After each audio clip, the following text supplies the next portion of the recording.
Allô, moi c'est Julie de routebouffe.com. J'ai toujours rêvé de faire un beau voyage sur la route, un road trip. Donc, je pensais à un campeur, c'est pas donné. Et depuis, en 2022, l'essence est devenue très dispendieuse. Donc, j'ai regardé mes options, peut-être m'acheter un minivan. Et non, on se donne un vrai défi. Est-ce que c'est possible de voyager confortablement dans un Toyota Corolla en vivant principalement dedans? On va le découvrir ensemble, mais aujourd'hui, c'est la vidéo sur la conversion de la voiture. Donc, on va passer à l'arrière. Je vais vous montrer les pattes. Donc, comme vous pouvez voir, la patte, c'est avec un 2x4 en fait, et la planche, c'est du merisier russe de 3/4 de pouce. C'est très solide, peut-être même un peu trop, peut-être un peu pesant. La patte, on a fait un trou dedans, un rond, qui repose sur la barre qui retenait les bancs. Évidemment, les bancs de la voiture ont été enlevés. Et là, on a affixé la patte avec des tie wraps ainsi qu'une bague à tuyaux. Une autre chose que j'avais fait préalablement, c'est qu'il y a des fils qui passent sous le siège. Des fils pour les coussins gonflables, mais aussi un fil très important relié à la tank à gaz. Donc ce fil-là, évidemment, il est vital pour l'opération de la voiture. Je l'ai recouvert d'un plastique et ensuite du tape pour bien le protéger.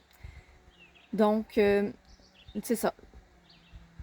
On va passer au coffre de la voiture.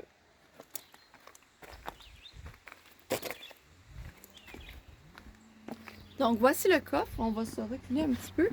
Donc, ma planche a été faite en deux parties, avec une penture à piano. Pour quelle raison? En fait, pour pouvoir soulever la partie arrière, soulever le fond du coffre et avoir accès en tout temps à mon pneu de secours. J'ai aussi ajouté un petit compresseur, des câbles à booster et il y a ma trousse de premiers soins qui va se joindre à ça sous le plancher. Donc, un petit peu de rangement plat dessous. Ma planche, elle a 5 pieds 7 pouces parce que moi, je suis petite, donc c'était correct pour moi. Sinon, j'aurais pu quand même gagner un 6 à 8 pouces là, en grandeur si quelqu'un est plus grand. Et on va passer de l'autre côté de la voiture. On voit ici qu'il y a moins de place de ce côté-là. Ça a été fait de façon volontaire. La planche est décentrée pour que du côté passager, il y a amplement d'espace pour rentrer des bacs, une glacière. Et c'est ça. Évidemment, je vais avoir l'espace pour dormir. On voit qu'il reste de l'espace entre la planche et le banc d'auto, le banc du conducteur. Si jamais une plus grande personne a besoin de conduire ma voiture, ou même moi, si je veux reculer mon banc, c'est possible. L'autre option, pour quelqu'un de plus grand, ce serait de faire un morceau amovible ou qui se déplie. Moi, je n'avais pas besoin. Donc, on va passer au moustiquaire. Un grand merci à ma mère qui m'a aidé à faire les moustiquaires avec du velcro qui colle, du moustiquaire qu'elle avait déjà et un tape noir, un tape électrique tout simplement.